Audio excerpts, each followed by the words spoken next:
How you doing, everyone? Welcome to another episode of Coffee with Colin. My name is Colin Egglesfield, and it is the perfect time to actually grab a coffee. Normally, I do Coffee with Colin on Monday nights at 7 o'clock Central Standard Time, and coffee sometimes keeps us awake, but now is the perfect time to grab your cup of joe. And a lot of you might be at work right now, but this is a perfect opportunity to tell your boss that you've got something very important to watch, because today I am super excited to have on the show someone who I absolutely adore. She's an incredibly talented actress, and you may have seen her this past weekend on the movie that we did together called A Rose for Her Grave that is airing on Lifetime. So it aired Saturday night. I was able to be in Los Angeles to go to the premiere screening of it on Friday that Chriselle put together, and Laura and Chriselle and myself we're sitting in a movie theater together, just sweating bullets, because when you're in a movie theater watching your own movie, it's kind of like watching listening to an answering machine with, your voicemail, and you listen to your voice and you're like, oh my God, I sound like that.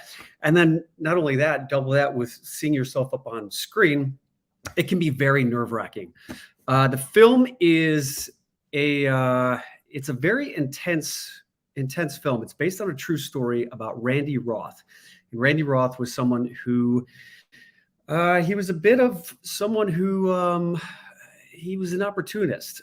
He was currently serving 50 years in jail for killing two of his wives. And this story was a very delicate story to tell, because, you're walking a fine line of wanting to honor the story and the truth of the story, but also wanting to shed light on the subject matter being how some people can con others into falling in love with them. And that's exactly what Randy did.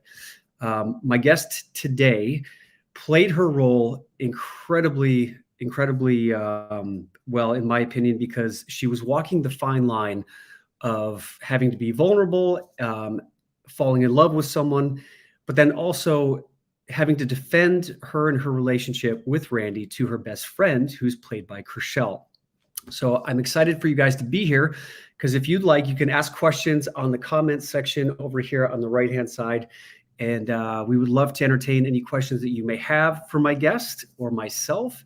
And before we get to that, I just want to say thank you to Miriam Johnson Productions for producing the show. If anyone out there is looking to do a podcast or your own video talk show like this, or do Patreon, any of that online stuff where you can engage with your community, Miriam is awesome at setting all of this up and keeping you organized. She keeps me organized. And if you're interested in reaching out to her, you can go to my Instagram, and her Instagram handle is at Miriam Johnson Productions.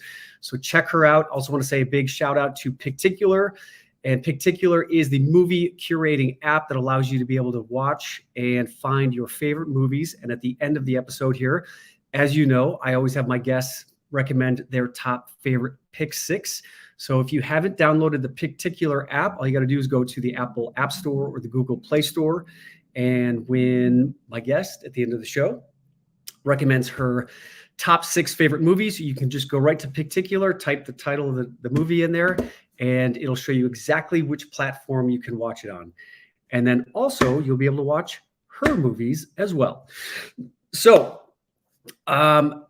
just one last thing before we get started here. If anyone is interested in becoming more confident in front of audiences and speaking, and maybe getting into the acting industry, I'm doing a webinar tonight. It's free, and it is all about how to be able to show up with confidence and to know how to dial in your message to communicate whatever it is that you want to share with whoever it is. So whether it's at work, or if you feel that you are ready to start putting out there your message to the world, whether that's through speaking, whether that's through writing a book, it is so important, more so now than ever, that you contribute your voice and your positivity and your inspiration out there into the world, because people need it more so now than ever. And a lot of us may suffer from the imposter syndrome, where we may think, well, who am I to think that I could write a book, or who am I to think that someone would want to listen to me on a stage? But we all know deep down in places that we don't necessarily always talk about, we generally have a feeling of what we know we want to be doing on that grander scale. For me, it was acting and being on the biggest stages in the world. And then from there, it transformed into writing my book. And now I'm doing some keynote speaking myself. And I'm telling you, it is one of the most fulfilling things you could ever possibly do, to be able to know that you are making an impact on the world and sharing your message with confidence and clarity. So if you are interested in learning how to become more confident, whether it is for the stage or in front of the camera, whether that's for acting or whether it's just being on Zoom, a lot of us tend to be nervous just even being on Zoom. So tonight, you can go to my Instagram and click on my link there to register for my free webinar that I'm going to be doing tonight, where I'm going to be sharing with you some strategies and techniques on how to become more confident in front of the camera or in front of audiences. So we'd love to see you tonight on that. We are 3 weeks into my Inspire course, and we are having an amazing, incredible time. We've got a great group of people, and each one of these is always different. This is my third year doing this, and I'm excited to announce, if you haven't heard already, that I'm going to be doing an in-person live Inspire retreat in Tulum, Mexico, from April 16th through April 22nd. And each day I'm going to be doing, essentially condensing my 6-week Inspire course into 5 days. In addition to that, there's a bunch of healers and practitioners. We're going to be doing some breath work. We're going to be doing Reiki, which is energy work. We're going to be doing some exploring out into the, there's some incredible sites to be seeing, some sacred, rich, like pyramids and things out there. And then also these cenotes, which are these underground pools of water that you get to swim in. And it's incredibly magical, incredibly healing, and would love for you guys to join us down there. Spots are limited. Because it's a pretty intimate setting. It's a beautiful hotel down in Tulum. And essentially you fly down to Cancun, and we have transportation set up. All meals are included. So all you got to do is go to crowningphoenix.org. It's crowningphoenix.org. And you can see all the information there with regards to what the cost is, what's included, and what you can expect to get out of it. But I guarantee you it's going to be an amazing week of healing, regeneration, and then getting specific and getting clear about creating the inspired future that you have always dreamed of. So it's going to be an incredible, incredible week, and would love for you guys to join us down there. All right. Without further ado, ladies and gents, again, I'm super excited to have this beautiful, amazing soul on my show today.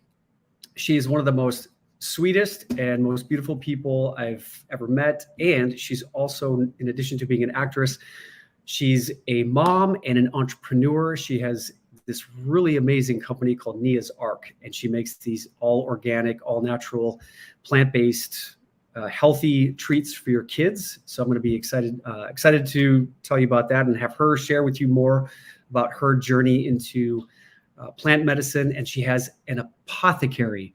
And I asked her before the show if she could describe what an apothecary really is. And she said that we had to wait until the interview started. So I'm excited to learn more about what an apothecary is. So you have seen her Saturday night on A Rose for Her Grave, where she plays my wife. And you've also have seen her on a TV show called Hindsight. She was in the movie Lords of Dogtown. She's in an incredible movie called Middlemen. So all you got to do is go to the Picticular app, type in Middlemen, and you'll be able to see exactly where you can watch that. It's one of my favorite movies. It's awesome. And she was also in She's the Man, The Ruins, the TV show Mad Men, and Somewhere. And she's just an all-around rad individual. So, ladies and gentlemen, please welcome to the stage Miss Laura Ramsey. Wow. How you doing, Laura? Intro. You look so much like less traumatized right now than you did on the screen on Friday night. Why? Well, thank you. Yeah. You played distressed wife very well, I have to say. Thank you. Well, I had you to work with, so I'm very grateful for that. You made it You're easy welcome. for me. You're welcome. Before we continue, just so that we don't have your emails dinging the whole time, would you mind I closing know. your? What do I do? How do I fix that? Oh, turn off my volume. You Or guys, I just don't close technical. your mail app. Close my mail app. Cheers, everyone. By the way, if you haven't gotten your Coffee with Colin coffee mug, what are you waiting for? Look how cool these are. I'm gonna have to get you one of these, Laura. Close my.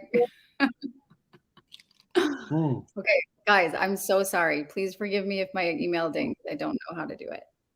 Okay. Well, if it gets out of hand, then we'll just have to send Miriam from Germany over to your house, and she can take care of I it. need your help.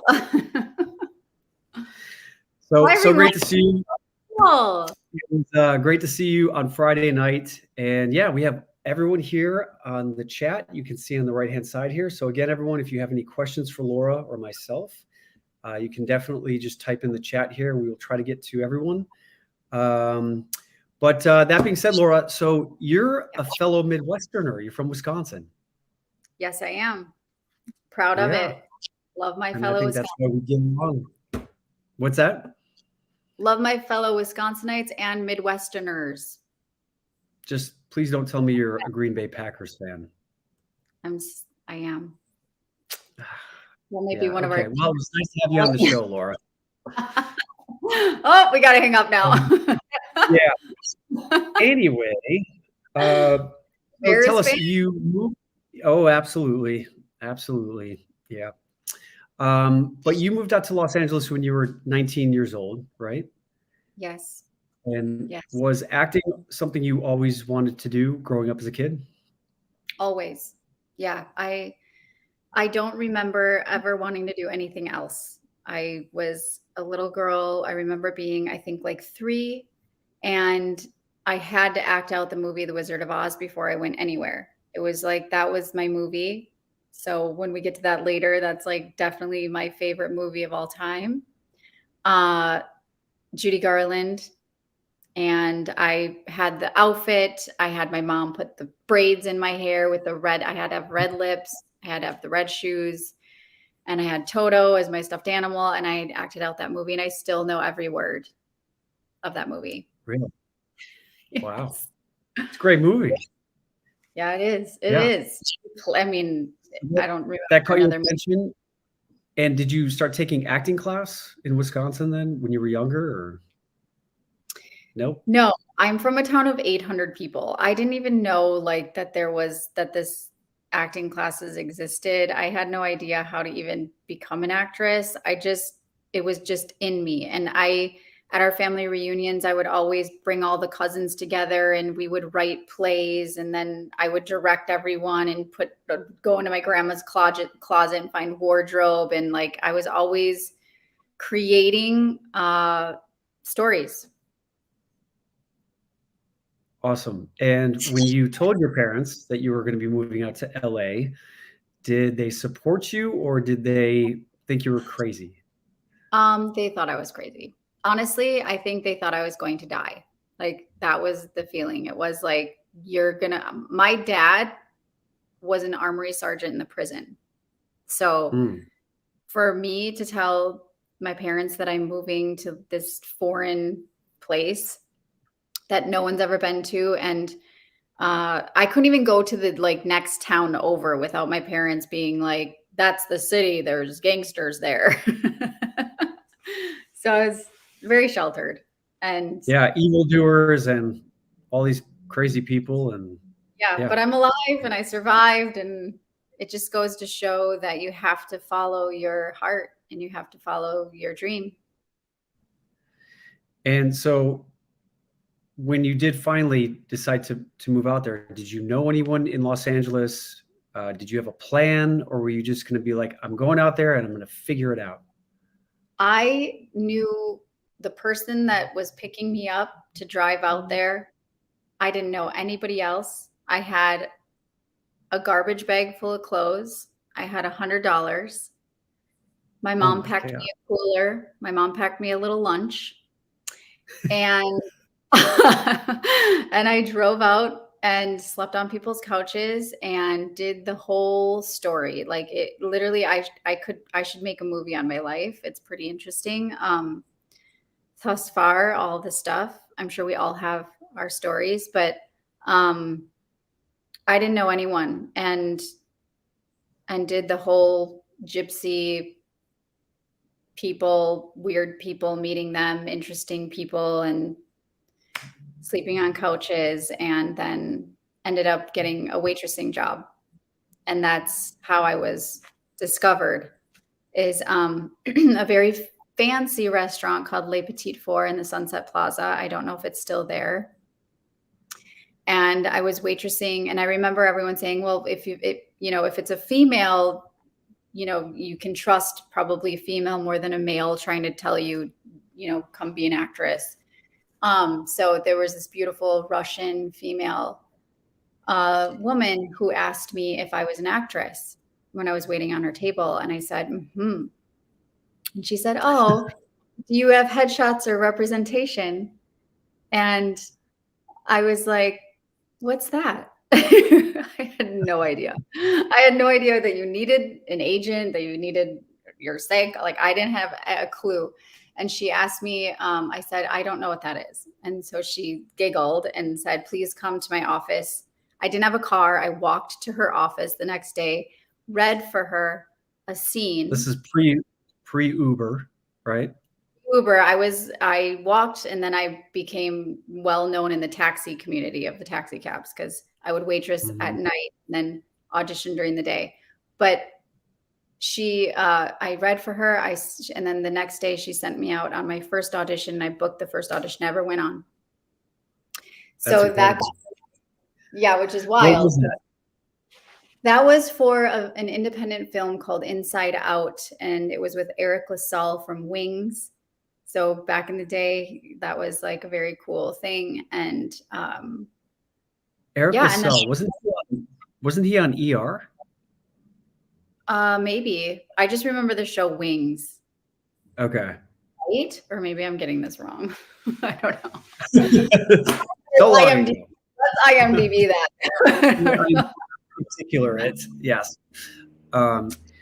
So just real quick, because I had that same ambition of going out to Los Angeles. I was living in New York City, studied acting for 2 years, but the idea of moving out there to actually pursue a professional acting career, I was 24, 25 when I started acting, and I was 27 when I moved out to Los Angeles.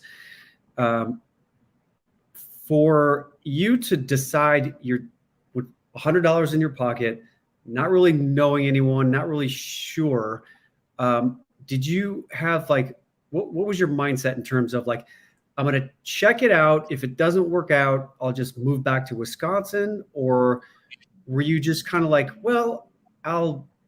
going to go there and I'm going to do or die. I am going to be in a movie. What was your mindset? Because I think a lot of the times people get afraid to take action in direction of their dream or their goal because of the unknown. And the unknown can be scary to a lot of people. But what I've discovered is that the more I just go into things with a curious mindset and a mindset of just trying to see what it's like and meet new people, and it becomes more of an adventure. What was it like for you? Well, there's a really beautiful story that I have that was sort of the initiation of me making the decision to just go for it. And I was working at the time as a CNA in a nursing home. And I would talk to the old people that I was taking care of about how I've always wanted to be an actress, and that's been my dream. And there was this woman, her name was Flo, and she was from New York, and she was dying of colon cancer. And I would bathe her and take care of her and spend a lot of time with her and feed her. And there was this one night that when she was close to passing, and she gave me a hug and she whispered in my ear, you have to go do this. You have to make this happen, or you're going to be old and dying and always wondering what if. And so that that is still in me. I think she's still with me. And I decided I have to go try. And if I don't make it, I can always come home. Like there's always home. And I still think that if I don't make it, I can always go home. So Yeah. I had no fear. And I think that is the culprit to a lot of our it can make us paralyzed to do anything in life. And if you remove the fear, then there's only opportunity and there's only hope and dreams, and now we can manifest anything we want. I think fear is always going to be there if you focus on it. I've always said, okay, if I focus on the stuff, the unknown, the stuff that I don't know, I'm gonna be crippled by it. I'm always like, I know the fear and the negative stuff is there, but if I just focus on possibility, and instead of, and this is what I write about in my book, I started asking myself the question, what if it works out? Instead of, a lot of times we ask ourselves, well, what if it doesn't work out? And what if I fail? But I was always like, well, what if it did work out? And for me, it was living across the street from the World Trade Center and watching people literally jumping out of the towers that day really had that impact to me, realizing that life is short, tomorrow is not guaranteed. And that was the impetus for me to say, you know what, the fear is there, the unknown is there, but like what Flo said to you, you don't want to be old and wonder what if. And that's why I was like, you know what, screw it, let's just go do this. Yeah. And now it's like, whatever you put your energy into. So if you're going to put your energy into the negative will exist. And if you're going to put the energy into the positive will exist. So it's just whatever you're putting your energy into is what you're going to get. Yeah. And so you've been putting your energy into, after that first audition, that's amazing, by the way. That rarely happens, that a Hollywood manager or agent, and by the way, that same female manager was my manager for a little bit. Oh, what? That's cool. Yeah. I've had 4 different managers in my career, and a lot of it just happens to, sometimes you just got to spend some time with someone to really feel if it's a good relationship or not. And you mentioned that you took a break and now you're back together, and we'll get into agents and reps and all that in a little bit. But you started to work, right? And did, in terms of like studying and going to acting class and really committing to this, what was your path and journey with like your career? Honestly, I have winged a lot of my acting. I haven't ever really been to a class. I just immerse myself, and it's just something that I haven't studied, to be honest. And I've worked with coaches, and it's helped, only just to get my to be able to rehearse it and get my confidence in the character. But otherwise, it's something that just feels natural to me. So I don't know. Yeah. And I've met a lot of different actors in my career, and I'm someone who it doesn't naturally come to me. So for me, it's been a lot of study and practice, and I can get very in my head about like, I got to get it right. And, I went to college and was studying biology and pre-med, and everything is like, you got to do it the right way. And that really held me back with acting, because there is no right way to act. And it took quite a bit of going to acting class for my acting teachers to kind of train that right way of doing it out of me, so that I could just naturally allow the material to organically, so I could organically connect with it and not have those feelings of, I have to do it the right way to get the A, to get approval, to make sure that everyone is, that everyone thinks that I did it, Yeah. that I'm a good boy and all that. And it took me a while to get over that, but lucky you that you just naturally, organically, it just came naturally to you like that. Yeah. It's funny how we're programmed, when you're programmed a certain way, how to remove those veils. Yeah. So was your upbringing from your parents, were they just pretty open about allowing you to just explore life and encourage you to trust your own instincts? Or did they have strict rules and made sure you have to get A's on your report card? Well, I think how I grew up, which I love, is my parents worked a lot, and so I was alone a lot. And I think I was left in my own boredness that I tell my kids now when they say, "Mom, I'm bored," and I'm like, "Good, that's where you want to be," because now we have so many distractions and we have things to numb us and TV and endless things to just, distract us. And I think when you can find those moments of being bored, when you're alone and you feel, you create, and that's where I lived a lot of my childhood. I went out into the backyard and I would walk into the forest and I would have a lot of time alone. I would play alone. And that was a freedom to me that I think I'm grateful for now. Looking back, my parents weren't really around that much. And it's not that they were bad parents. It's just they both had to work and support 3 kids.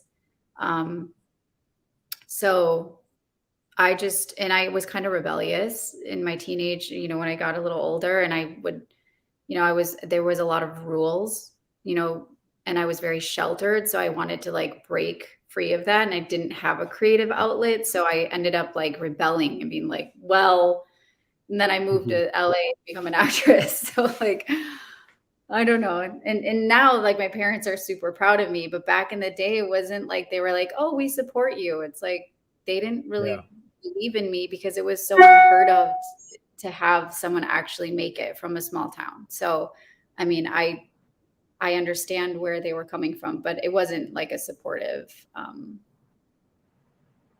thing from my parents. Yeah. So, I mean, it says a lot about who you are in the sense of believing in yourself and just having the gumption to just go do it. And that being said, you've been doing that now for quite some time with acting, and now you are venturing into the entrepreneurial world with your popsicle or your ice lollies, right? Popsicle. Tell us about this, because as a mom, I'm sure you care about what kinds of foods that you give to your kids, and tell us about how you got into this whole ice lolly business. Oh, how much time do we have? Okay. So I, after, doing the whole acting world thing, and then I became a mother, and that has completely transformed and changed my life in ways that I couldn't even imagine. And after the birth of I have a daughter who's 13 and I have a son who's 7. My daughter's Dorothy. That's her name. Also because I have a grandma named Dorothy, but also because I love, obviously, The Wizard of Oz. And my son's name is Eli. And after the birth of my son, I was diagnosed with an autoimmune condition that woke me up to my health and wellness. And I was not really aware of or conscious of things that I was eating and how it was affecting my body. And I ended up, they said you have to be on a pill for the rest of your life. And that didn't feel right to me. I didn't understand how, like, it opened me up to researching about the wellness industry and how to heal your body. And so I ended up going in a whole other direction and studying plants. And I went to school and became an herbalist, and healed myself through all the different modalities that are out there, with cleaning your body and detoxing and heavy metals and all of the things that I think were in the way of fluidity of your blood and all of that. So, and also your thoughts and your past, and healing a lot of things, we hold on to so much emotionally. So it was just really like waking up to my health and myself, which was the biggest gift. And I was in my school, I had to do a presentation at the end of the year that was, how are you going to take this knowledge and create something from it?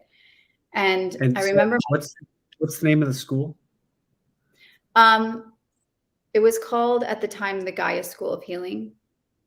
Okay. I think the name changed now, but just for anyone who might be interested in checking it out.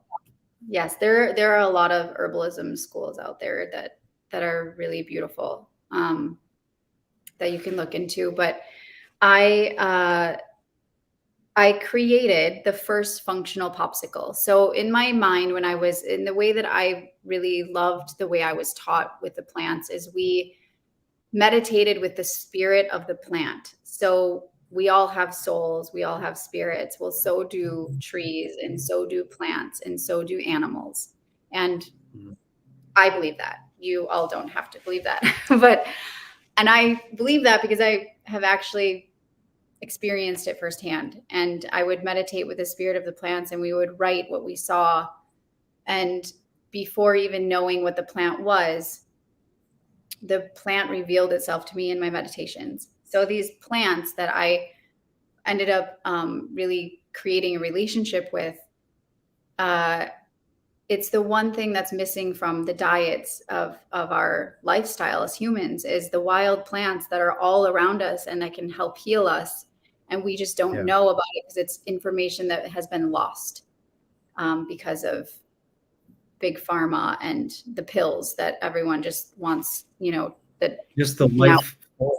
Yeah, the life force of live, like food, plants, animals, and everything. Most of the stuff we eat now is so highly processed, and so even if it does say protein in there, it's like been so highly processed that the life energy force of that protein and the calories. I remember being with you, like, Colin, let me see the ingredients of that, what you're eating, because like if you look at most ingredients, it's filled with so much other shit, basically. So I wanted to figure out a fun and exciting way to have plants be able to be in our diets, but in a fun, beautiful, clean way. So, and I remember my son getting sick where all of his lymph was swollen.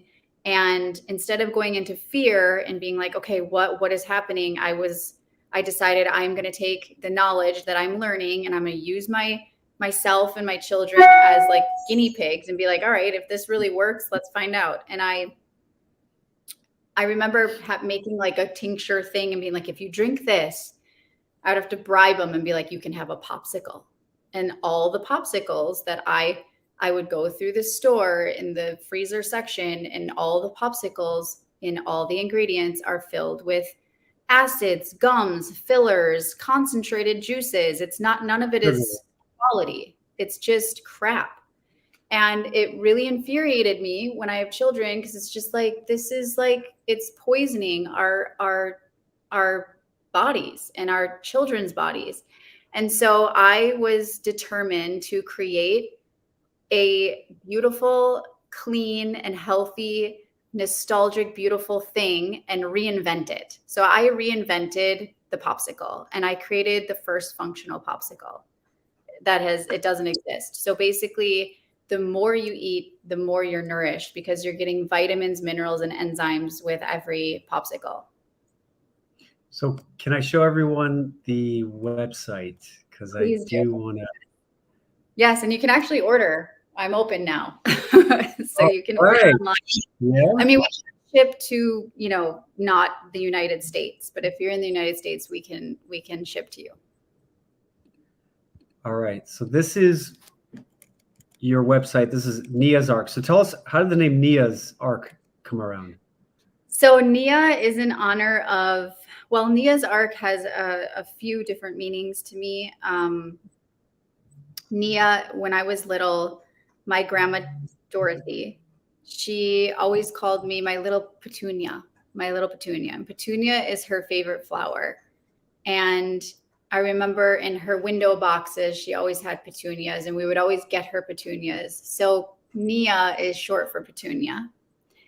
And arc is in honor of all the arcs of the rainbow, because somewhere over the rainbow, it's like this idea of,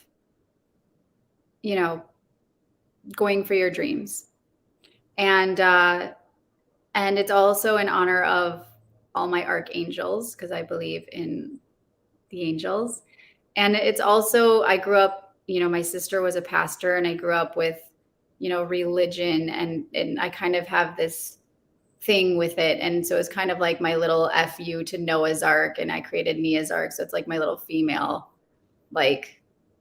power, and taking back the female power. Right. So it has different little meanings, but it's my soul, it's my heart, it's my passion, and I'm super proud of it. And you will not find a bad ingredient. I created a popsicle for every system of your body. So there's one for your organs, your immune system, your nervous system, your digestion. I have a detoxifier called Activate. That's in the soul box. And then I have a body box. And all of these plants mean something to me. All of these plants are some of the most high potent vitamin, mineral, and enzyme plants that you can find on the planet. And they're here for us, wild and growing, and everything is ethically sourced. And all the plant material used, we compost back into the earth. So no plants are wasted. Wow. Yeah. Isn't so good. Thank you. And so Dorothy drew these, right? All those drawings are my daughter Dorothy drew. So all the plant drawings are she colored and drew those. And you can follow at Nia's Arc on Instagram. Yay! Right? Yes. Yeah, and that's where I'll be posting updates and things. Like, we're just about to relaunch a new wrapper and packaging, so that's all in the works. We're about to be at all of the Air One locations in Los Angeles, which is super exciting. Because that's been a dream, and hopefully more retail stores to come. And we're also open online, so you can order and we can ship direct to you.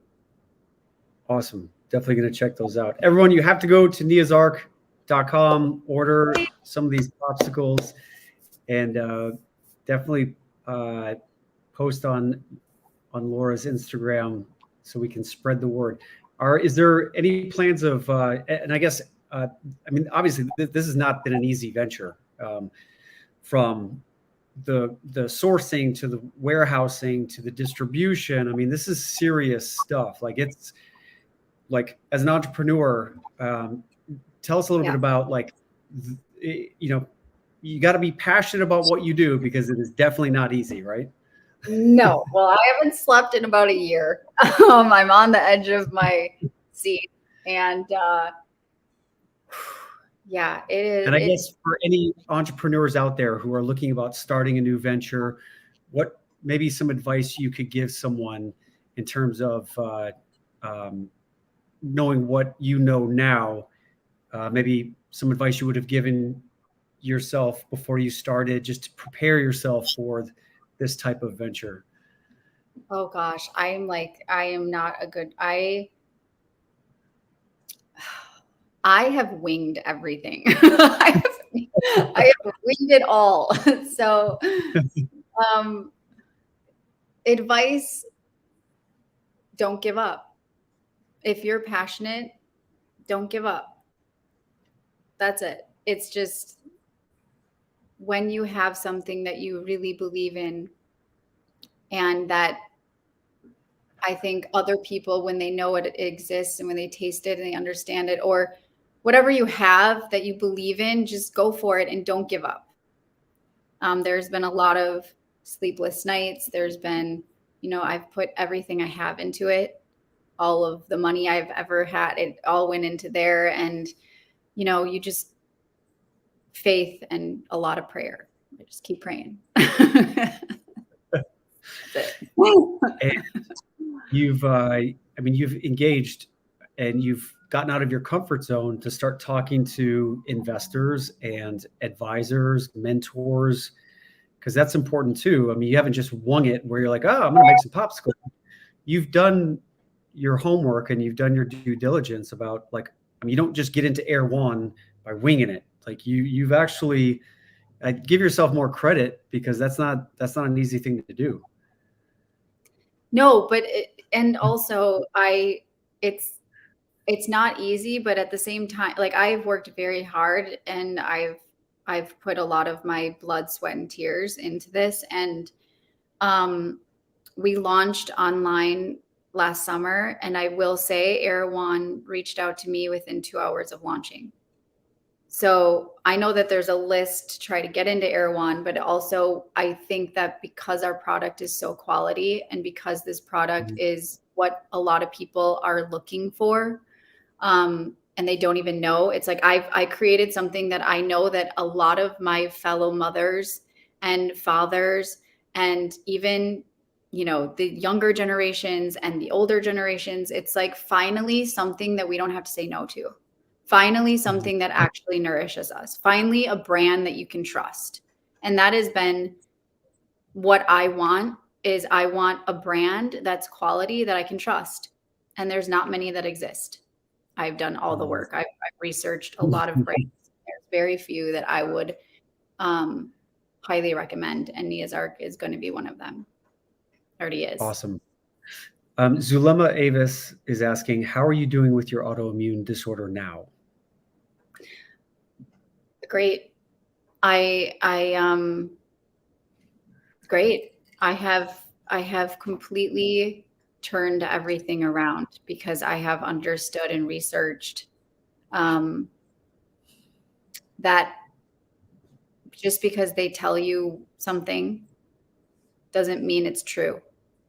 And most of the time they don't even know they just put you on a pill. So I think it's understanding that everything, no matter what disease, no matter what you're diagnosed with, it can be turned around and it can be reversed, and you have the power to heal yourself. We have the power to heal ourselves. We do. And I would say more than 90% of it has to do with what we put into our mouths and onto our bodies, for sure. And yeah.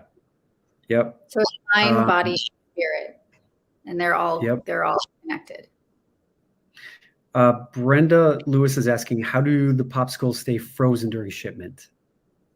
So we ship on dry ice.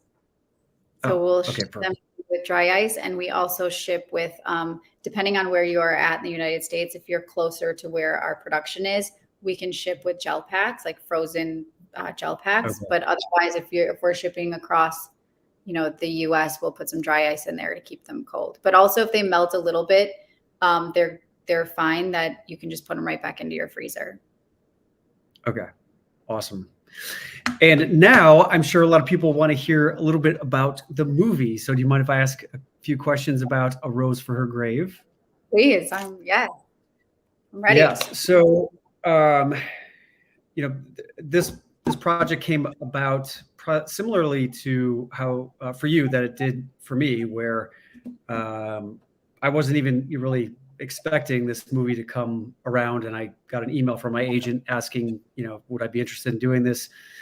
And it's just one of those things where I think when it's meant to be, and if it's the right project, it can't pass you by. And when I read the script, I was like, oh wow, this is a very interesting script. And I couldn't believe that this guy, Randy Roth, would, that someone could actually do this, and start, reading the details. And then I started listening to the audiobook, which is there's so many more instances in real life that we didn't include in the movie that, I had to stop listening to it after a while just because, it was just so disturbing.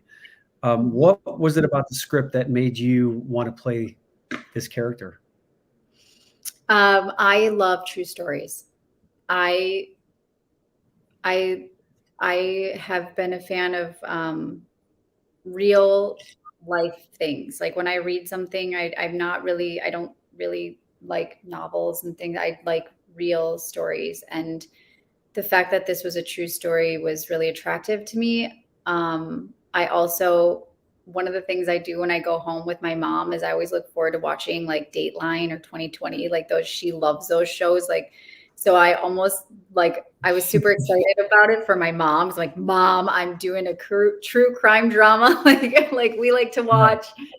So it was like, that was exciting. And also just to work again, I was super excited to I've been in this wellness avenue and entrepreneurship, and it was a nice, it felt like home. It was like, I was super excited to just be on set again, because it was a while since I've done something.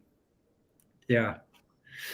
Yeah. And with regards to playing Cindy, obviously the scenes that we were doing together, especially like the scene where I'm on top of you, choking you in the middle of the night. We had to go to some of these, dark places. And sometimes I would just look over at you before a scene and I could just see you in it. And like, you just look like an emotional wreck. I wanted to come over and just give you a hug, but I knew that's we had to do this.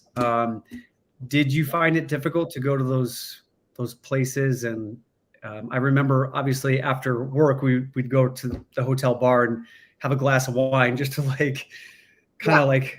decompress.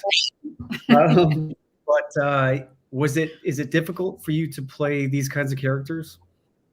I think, yes, it's work. It's like when being an actor is work. You have to go to those places which aren't fun. You have to bring up things that are, I think life experience has helped me be able to go to those places. And yeah, no, it's not easy. It's definitely, not the easiest to do. But I think that's what makes it so fulfilling when you do get to those places and you have a beautiful partner to do the work with and end up creating a beautiful scene that is very deep and emotional. And when it's over, it's fulfilling. Mm-hmm. Yeah, that's how I would exactly describe it. I think a lot of the times we ignore parts of ourselves that need to where we need to go to some of those places as human beings.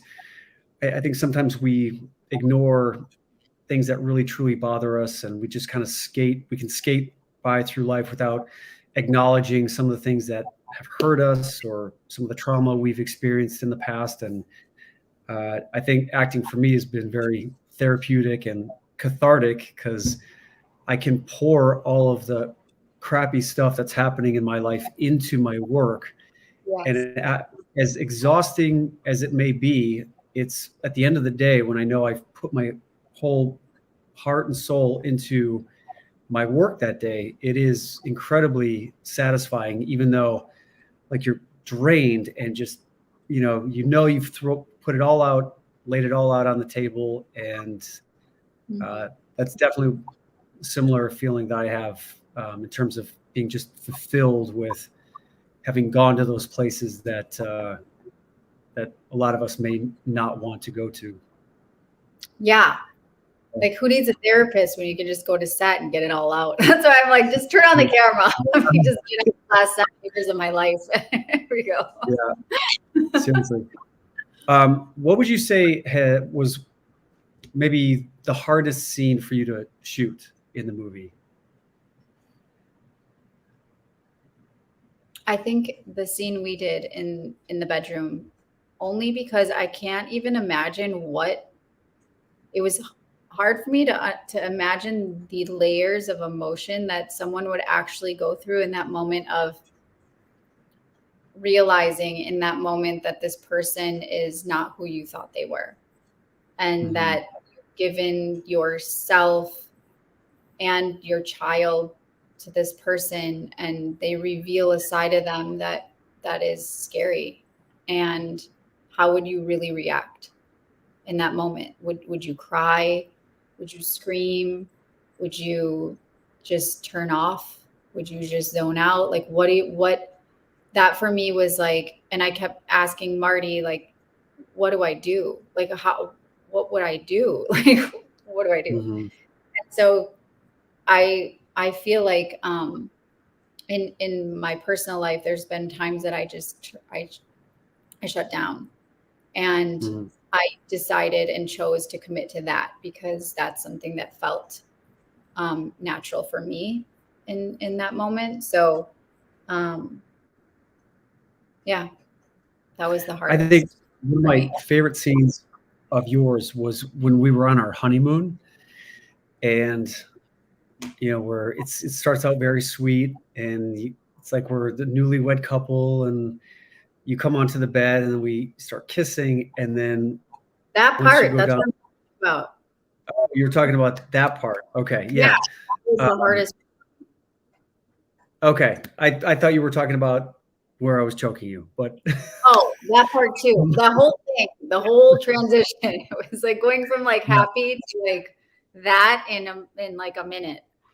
Yes. And your reaction to when I start reciting the verses from your diary, from that sweet, innocent, beautiful, newlywed bride to like where you just completely kind of go blank, and that transition was just, it was chilling and heartbreaking, because you can see in that moment, like you said, someone isn't who you think they are. I think that was probably my favorite scene, as difficult as it was to shoot that. Yeah. And it was one of the most fulfilling ones too. I remember once we got that done, it was like, thank God that's done. We did it. Yeah. Like, yay, let's go celebrate because we got through it. Yeah. Yeah. And it's very subtle. And that's the fun part of acting, where each take, we subtly just kind of add a little more intensity or pull it back a little bit. And that's why working with our director, Marty Go, she was phenomenal with regards to just coming in and offering a slight little direction and little tweaks for us to get to that right place. So important to be able to trust your director. And I'm always the one that's always like, can we do it again? Can we do it again? Can we do it again? And she was like, no, we got it. I'm like, are you sure? Are you sure? Because I just want to keep doing it, But, that's funny. I'm the opposite. I'm like, you said it's good? Okay, good. We're done. Woo! Whatever you say. If you're happy, I'm good. Yeah. I guess on a grander perspective about this movie and the subject matter with regards to unfortunately this happened in real life.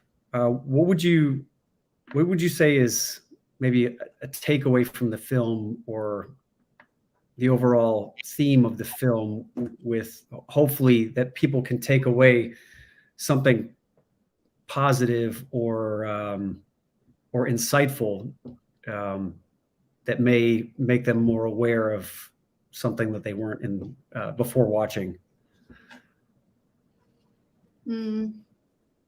I think if anything, it would be to listen and become aware of the red flags before you get too deep into something, which is hard to do. I think we all have to go through our relationships and learn from them. But in this instance, I don't know. I think it's very difficult when, you want, as a female and a mother, and you want this, we're programmed to have this fantasy life and family and husband and, the all-American dream that they, have instilled in us. And I think for Cindy, it was just like, she just wanted so badly for her son to have a father and for a normal life for her and her son after losing the first father or losing her husband. And she's vulnerable and she's in pain, and she wanted something so badly that she didn't see the signs. So if anything, it would just, it's interesting because I remember I know it might sound crazy, but I have tried to think about Cindy and when I was playing her, and I know that there were moments where on set, I remembered like rainbows would appear, like these beautiful rainbows. And it was like, oh, they're with us. Like, that they actually were real people and this happened. It was, I was always aware of that while we were shooting, which helped in the heaviness of the content that we were doing. So I don't know. That's my takeaway. Yeah, it was interesting because, in acting class, we're taught to play a character. You don't play someone like a Randy Roth with the belief that I'm a bad guy. As the character, you're basically justifying every action you have as the character. Not saying that it's right or it's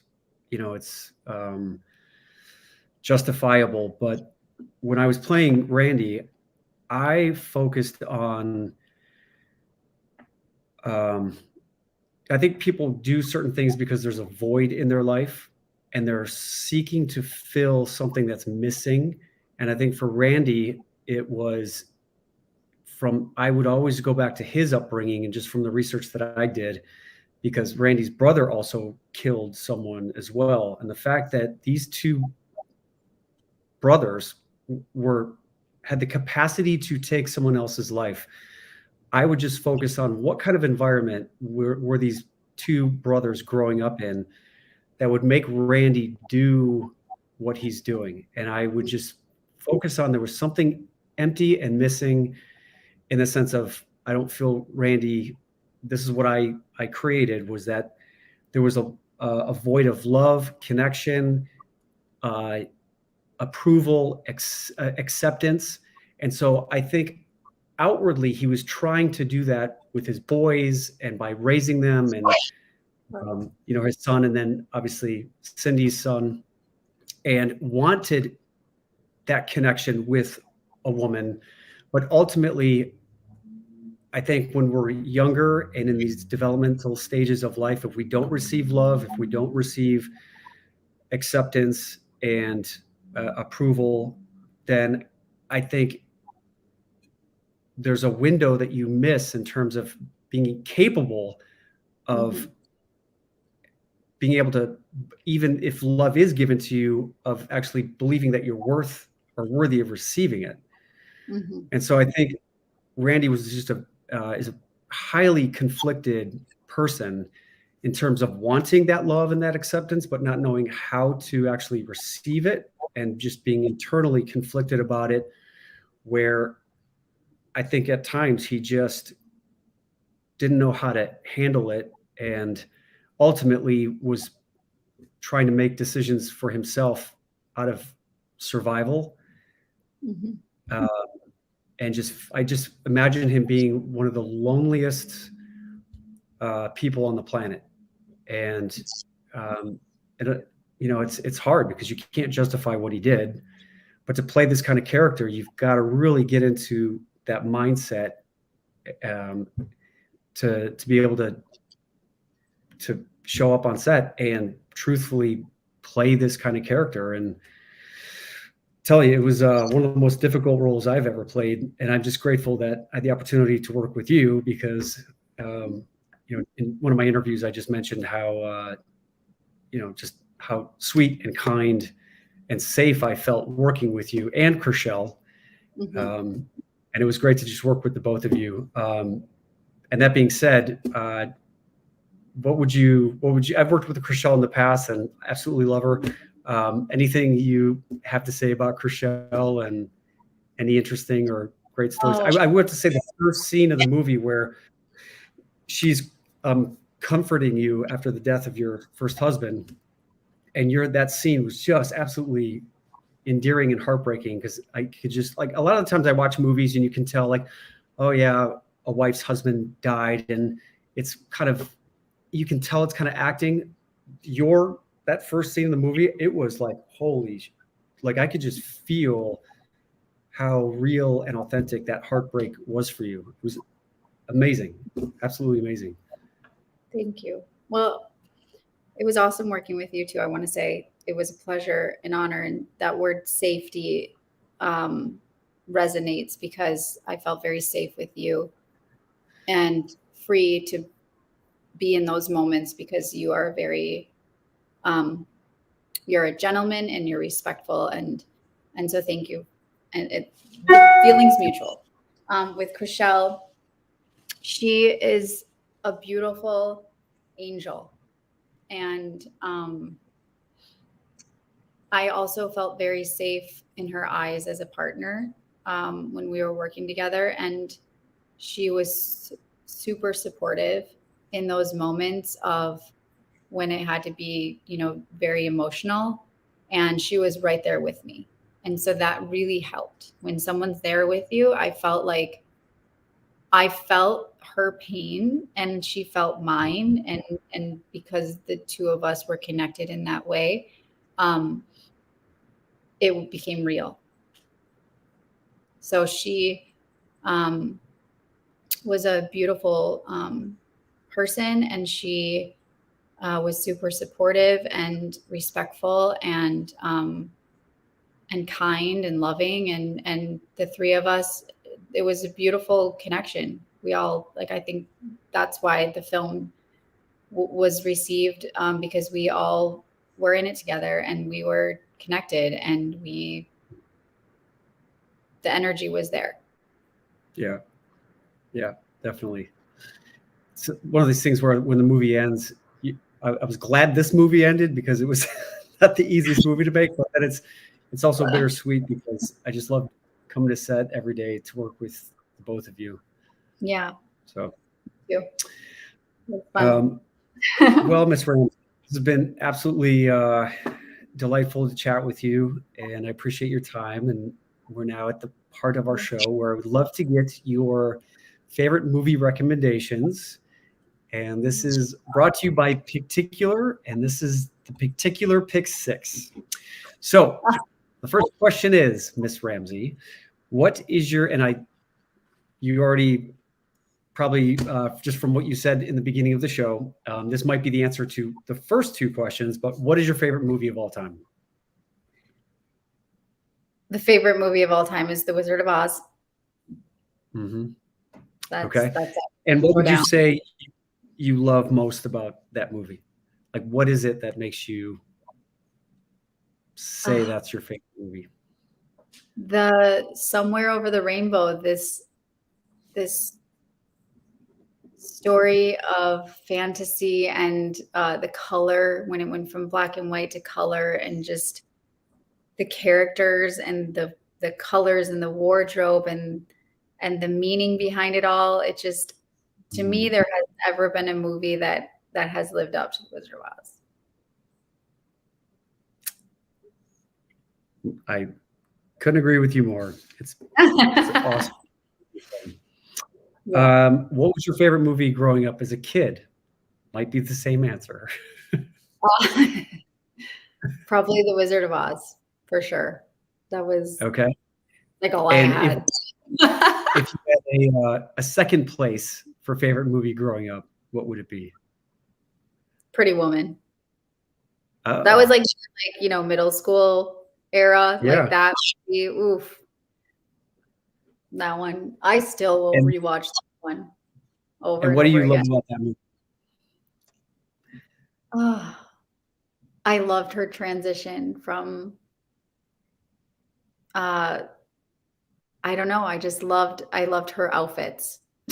I loved her when she went on her shopping spree and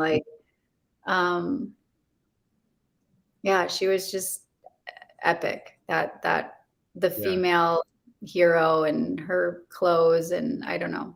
I just love that movie. Yeah. It's definitely a feel-good movie. And her red dress when she went, it's just so good. And their chemistry is off the charts. Yeah. So good. Yeah, that movie is just a classic. Yeah. Yeah. What is your favorite romantic comedy? And it might be that. Is that a romantic comedy? Is Pretty Woman? Then I will say. Is Dirty? Well, I guess romantic drama. So let's. What's about romantic comedy? I'm so bad at movies, you guys. Like I am not a good movie person. I don't know. Is Dirty Dancing a romantic comedy? Or that's a dramedy. What's that? What about Dirty Dancing? Is that a romantic comedy? That's a dramedy, right? What can it be like a romantic comedy? Because if that's the case, Dirty here. All right, Dirty Dancing. Love it. Dirty Dancing, Pretty Woman, Cocktail. That was like these are my gross movies. Okay. Which these are the movies I watched. Yep. All right. What is your favorite comedy? Bridesmaids. That movie made me laugh so hard, and it's really hard to make me laugh in movies. And that movie did it. That movie did it for me for sure. Do you have similar experiences from being a bridesmaid? Shitting your pants? What? No. Maybe. I don't know. Gosh, that movie just kills me, and especially when no, I don't have any similar experiences in my personal life, but like what an insane cast. What a funny, oh my God. The Spanish, or like hola, azul. Kristen Wiig, man. Ooh, she's good. She's good. Yeah. Jenny McCarthy, another favorite. Jenny McCarthy is one of my favorites. Or Melissa McCarthy. Or Melissa McCarthy, yeah. Who's Jenny McCarthy? Oh, Jenny McCarthy, she's singled out. Yeah, she's on The Masked Singer. Oh, remember that show Singled Out she did? Yes, on MTV. That was cool. I loved that. Yeah. Yeah. No, it's Was such she a on good that? show. She was the host, I think. Was she? I think so. I don't know. Am I right, you guys? I don't know. Tell me. Yeah. If Nadine is here, she always has the answers to these questions. Okay. Who is your favorite actor or male character in a movie? Forrest Gump. Oh, great answer. Forrest Gump. That movie is another favorite, top 5 for me. And what do you like? What do you like about Forrest Gump? It makes me feel like the good old days. Like I feel like I've had a past life in like the good old days when like it was just like a simpler time, and yeah, it just made me feel nostalgic. Yeah. For like another lifetime that I might have lived. Yeah. Yeah, I agree. I feel like my past life was in the 1940s. I got one of those too. Yeah, I'm like, whatever happened to dressing up and wearing gloves and looking beautiful, like when you go on flights or go to dinner? Like, why aren't clothes made the way they used to be? How come we're not like drinking whiskey and smoking cigarettes? Like, exactly. The good old days when no one cared about health. Right.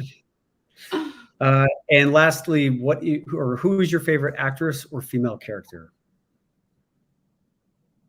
Female character is for sure Jenny from Forrest Gump. So really? right pen. Okay. Love that character. I loved her character. I feel like that's a dream character to play because she got to go through so many different arcs and she had so many cool wardrobe changes. Want to be Jenny from Forrest Gump.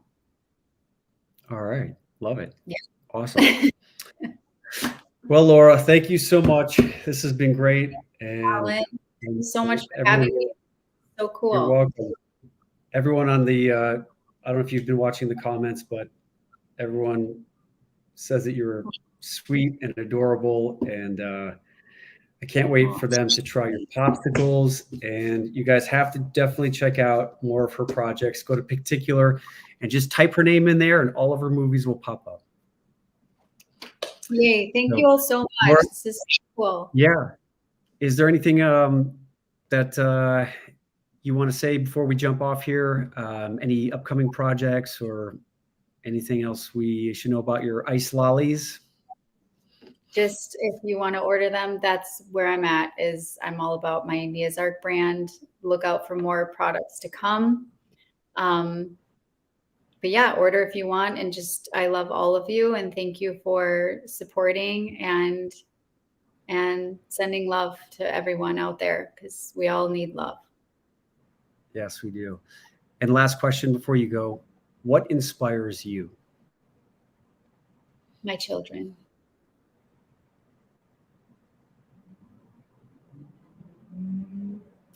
Can't beat that one. They're everything. They teach me so much about myself, and they are like the ultimate teachers, and they inspire me in everything that I do. And nature. Awesome. A big one. Awesome. Laura, sending you a big virtual hug. Take care of yourself and hope to see you again soon. Yeah, we will. All right. Sounds good. Take care. Thank you. Bye. Bye. All right, everyone. Thank you so much again for another amazing episode. I'm sure you guys can see why it's so easy to fall in love with Laura. So sweet, so kind, and please support her and her ice lollies by going to niasarc.com. It's not even just supporting her, it's supporting you and your health. You're going to love these popsicles. So be sure to go to Nia's Arc and order a bunch of boxes and let us know what you think of them. Again, thank you for being here. And tonight, again, we're going to be doing my introduction to my masterclass for acting and for being more confident in front of the camera and the stage. And again, we've got our Inspire Retreat coming up April 16th through the 22nd. You can go to crowningphoenix.org for more information. And again, spots are limited. And it's going to be an incredibly intimate and amazingly restorative 5 to 6 days in a beautiful location in Tulum, Mexico. And I'm super excited because this is my first of hopefully many in-person Inspire events, and would love to have you guys down there and join me. All right, take care for now. I will see you guys all tonight on my webinar, and make sure you keep smiling and keep going out and pursuing what matters most to you. Like Laura, as brave as she was to just pack it up and just believed in herself to go out to Los Angeles and make it all happen without any evidence that it was going to happen. And you can see what happens when you just listen to your soul and you listen to your heart, what matters, what truly matters to you. And it may not always work out the way you hope it would or think it's going to, but a lot of the times amazing surprises happen along the way that are even better than you could have even imagined. So keep being brave, keep putting yourself out there. And like Laura said, don't give up. Take care. Have a great week.